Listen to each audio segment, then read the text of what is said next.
اعوذ باللہ من الشیطان الرجیم بسم اللہ الرحمن الرحیم۔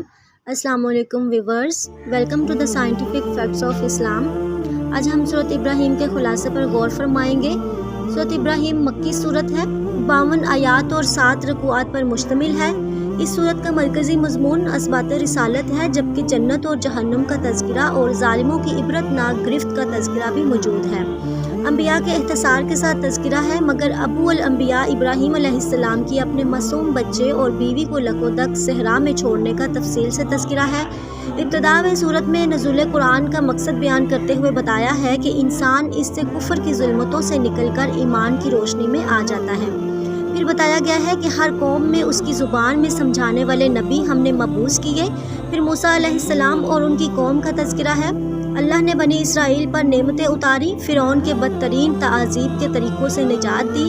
شکر کرنے سے نعمت میں اضافہ ہوتا ہے، ناشکری سے نعمت چھن جاتی ہے۔ قوم نوح، عاد، سمود کا مختصر تذکرہ اور نبیوں کے خلاف ان کے گھسے پٹے اعتراض کا بیان ہے کہ تم ہمارے جیسے انسان ہو، نبی کیسے ہو سکتے ہو؟ ہمیں ہمارے آباء و اجداد کے طریقے سے ہٹانا چاہتے ہو؟ ہم تمہیں اپنے ملک سے باہر نکال دیں گے۔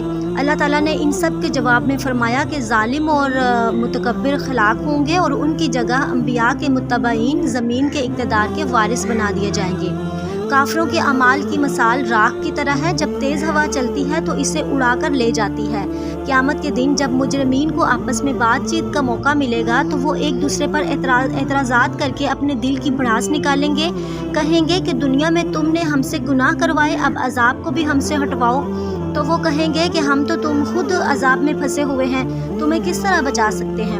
پھر جہنمی شیطان کی طرف متوجہ ہو کر اسے ملامت کریں گے۔ وہ کہے گا کہ مجھے کیوں ملامت کرتے ہو؟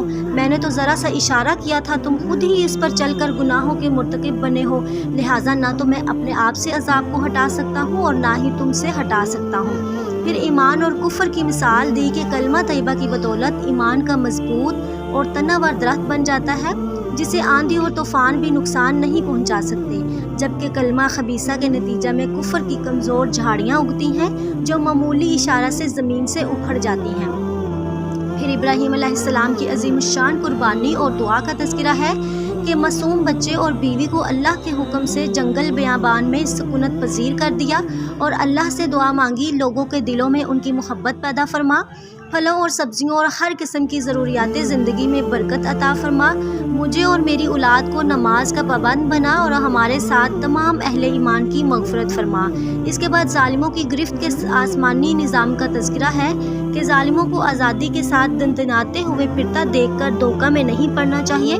یہ اللہ کی طرف سے مہلت ہے، اور جب اچانک ان کی گرفت کے لیے نظام الہی متحرک ہوگا تو انہیں کوئی بچا نہیں سکے گا۔ سبحان ربک رب العزت عما یصفون۔